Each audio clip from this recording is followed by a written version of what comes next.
data structure. And so an example of a list would be, let's create a list called dogs. So we're going to create the dog names. We have Roger, we have Sid, and this allows you to group together multiple values and reference them all with a common name. So we have a list of dogs, and this is just 2 strings. So the list is always going to have the opening and closing brackets, and each item in the list is going to be separated with a comma.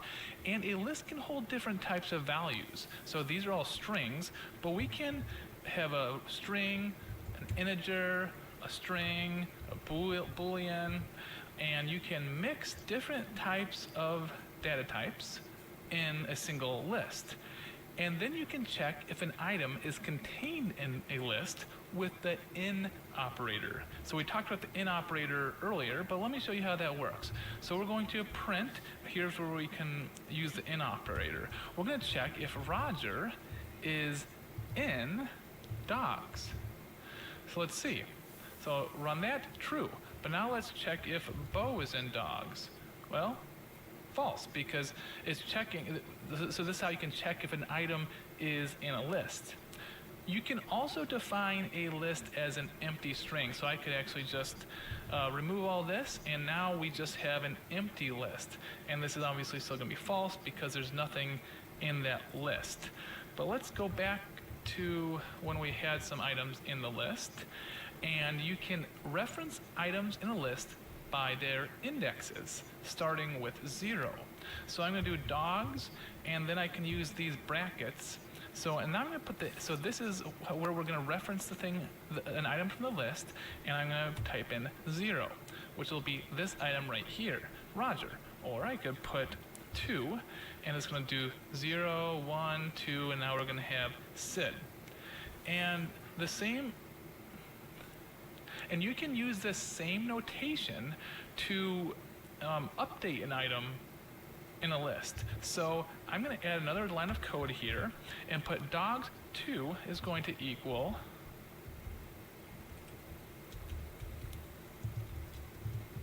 Bo. And now I'm just going to print the entire list here. And now, instead of being Roger 1 Sid true, it's Roger 1 Bo true, because we've updated the item at index 2 to be Bo instead of Sid. Now you can also use the index method. So instead of, like, if I want to find the first item on the list, I could do it like this. So you can also use a negative number here, just how we saw in the string. So -2 is going to start with 1, 2. Actually, let's do -1. So it should return true here. Okay, true. So it starts with this one if you put a negative number. You can also extract part of the list. Now, this is very similar to what we showed using with the string. Let me just add another item here. Now, I am going to use the colon to do part of a list. So I'm going to do 2, 4, and so this is a slice. So it's going to start at the second, or 0, 1, 2, which is now Bo, because we changed it to Bo, and it's going to go through 4. It's going to go through 4, but not including 4. So it's going to be 2, 3, and then not 4, so it's just Sid and true, or Bo and true, because we updated 2 to Bo. And you can also just leave this blank, so it's going to go through the end of the list, or if you leave the first number blank, it's going to start at the beginning of the list, and we can go through, for instance, index 3. And so that's a way to slice the list. You can also use the length function. So let's find out how many items are in the list. I'll use the length. The length of dogs is 6. There's 6 items in the list. We can also add items to the list by using the append method. So I'm going to do dogs.append, and then I can add an item. So I can say something like Judah, and now if we see the length, there's now going to be 7, and if we just print the full list, then we can see that we can see all the items, including the one that was just added. We can also use the extend method. The extend is another way to add an item to a list. So if I do, instead of dogs.append, I can do dogs.extend, and then I'm going to pass in, instead of just passing in the string, I'm going to pass in the item as a list. So I'm going to, and it's going to add it just the same, but now I can actually combine two lists together. So I'm going to put a 5. So if I do this, we can see now we are taking this list and extending it by adding this list on the end. This is a 2-item list, and we have that 6-item list, and now we have the 8-item list. You can also use the plus equals operator. So to use the plus equals operator, I'm going to do dogs. It's the same. It's going to do the same thing as extend. So plus equals, and then we have this list. Take this parentheses off here, and it should look exactly the same. See, it's showing up the same thing up here. So the plus equals is going to be the same thing as extend, where it takes the list that already exists and adds this other list to the end. And when you're using the extend or the plus equals, you don't want to forget the square brackets here. So if you forget the square brackets, and let's say I'm just going to add this item to the list, it's now actually going to put each letter individually here. So if you can kind of see it better if I move over here. So so you want to make sure you put the brackets. And another thing you can do is remove. You can remove an item using the remove method. So I'm going to do dogs.remove sid. Okay, now I'm going to play it here, and it's saying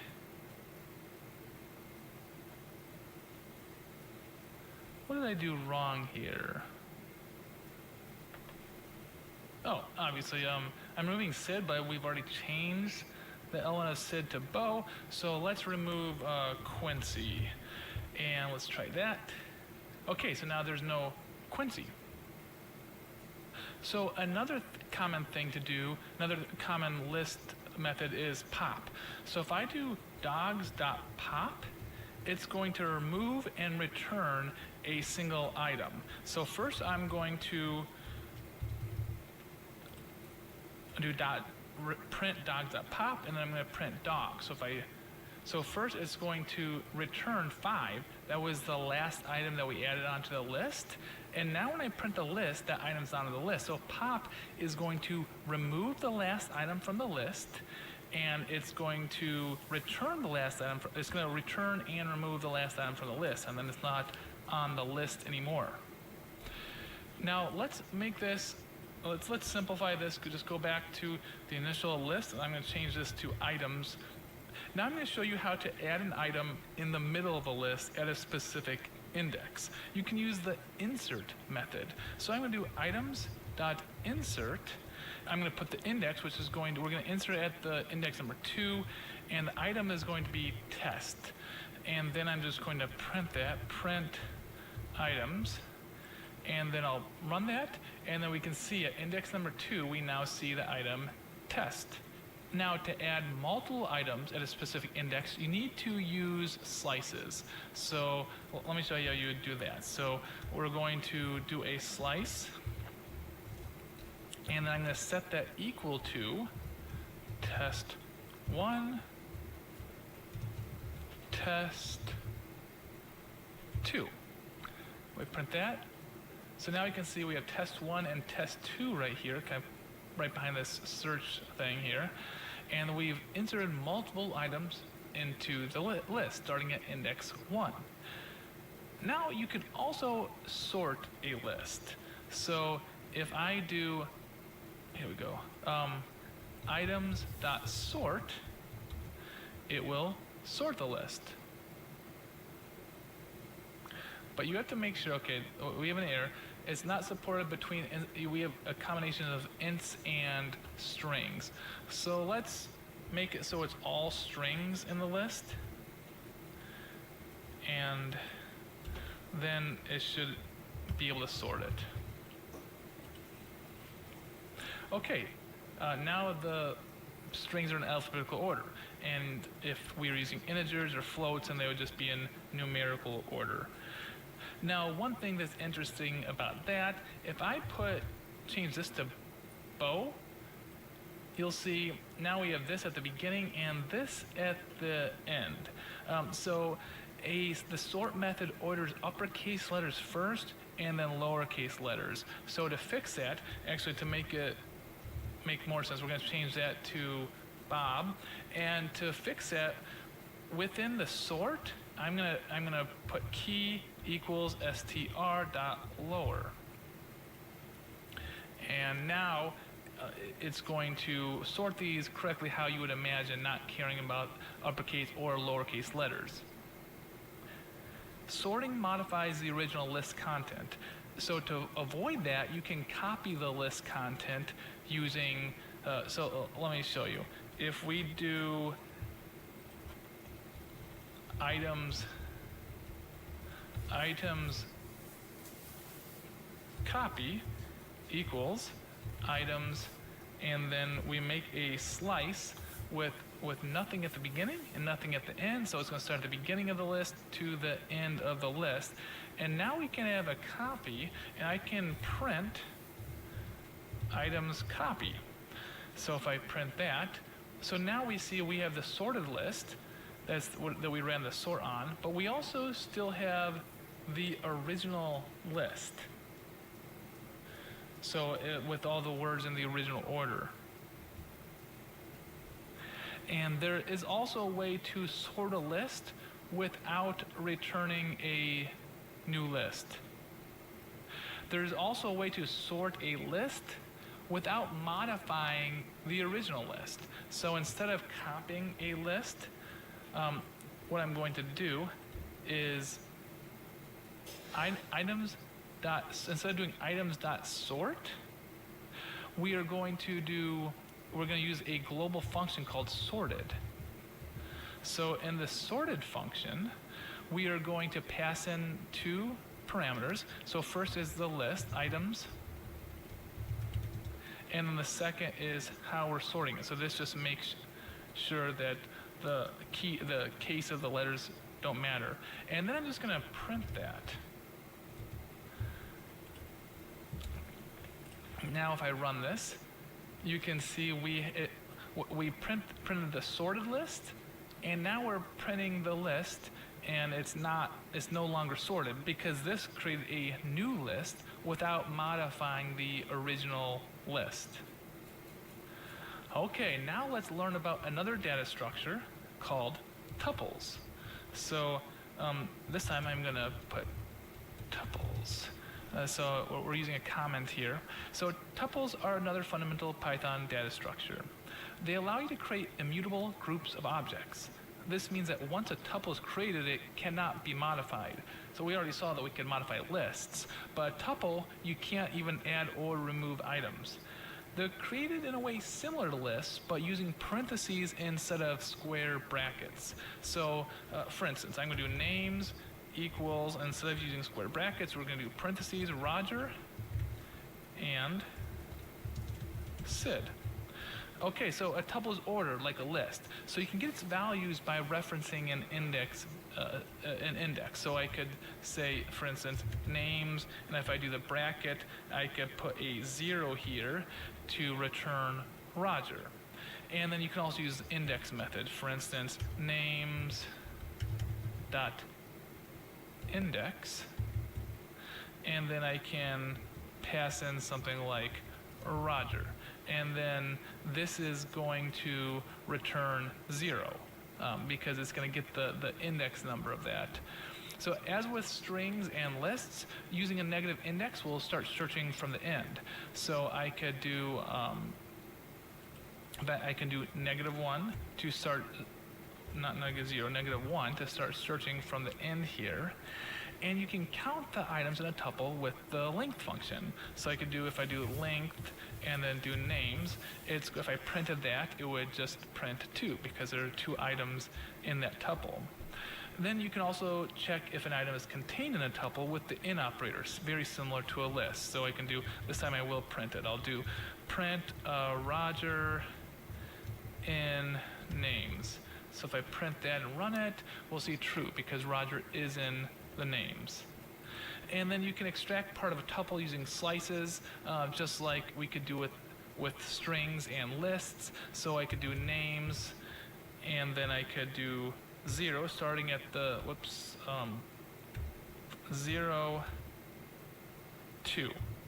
So that's just going to start at the 0 index and be done at the index 2.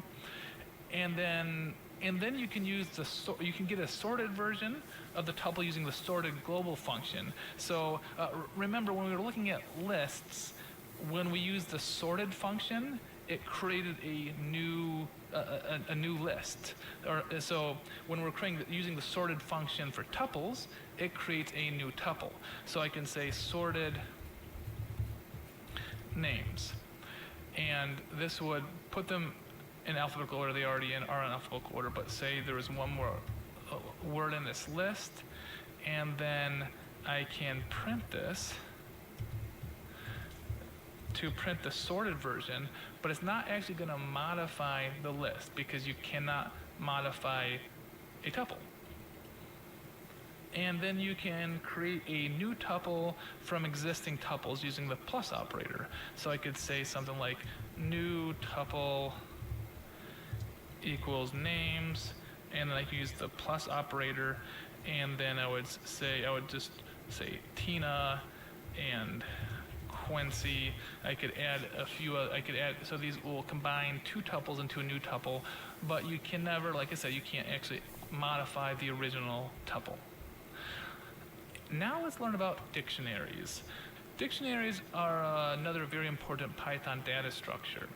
While lists allow you to create collections of values, dictionaries allow you to create key value pairs. We already discussed dictionaries a little bit, but now we're going to discuss even more about dictionaries. So let me give you an example of a dictionary with just one key value pair. So dog equals, and then we're going to use the curly braces to create the dictionary, and I'll put name, and then I will put Roger. And just like any type of strings, we could make these single quotes or they could be double quotes. And the spaces here are not very important, but it's common to put spaces in between these things for better readability. And the key can be any immutable value. So this is the key, and this is the value, and the key can be any immutable value, such as a string, a number, or a tuple.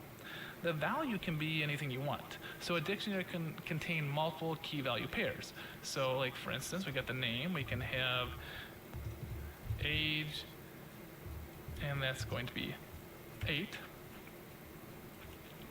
And you can access individual key values using a notation like this. So I can say dog, so I'm using the bracket notation. I can do name. So if I print this, it's just going to print Roger. And then again, I can use the single quotes too if I want. And it still prints Roger. And then you can use the same notation to change the value stored at a specific index. So let's say I want to change the name. So if I do dog, and I'm going to say that the name is now going to equal Sid. Now I'm just going to print the whole thing, and we can see the name is now Sid instead of Roger. So another way to get a specific element is to use the get method. So if I do a dog.get, and then I do name, so I'm going to try to get the name here, it's going to return Roger. So one good thing about this is that you can add a default value. Like, let's say I'm searching for color, and it's saying none. It's giving it none because there is no color. But what if I want a default value? So I'm going to put comma, and then I'll put brown.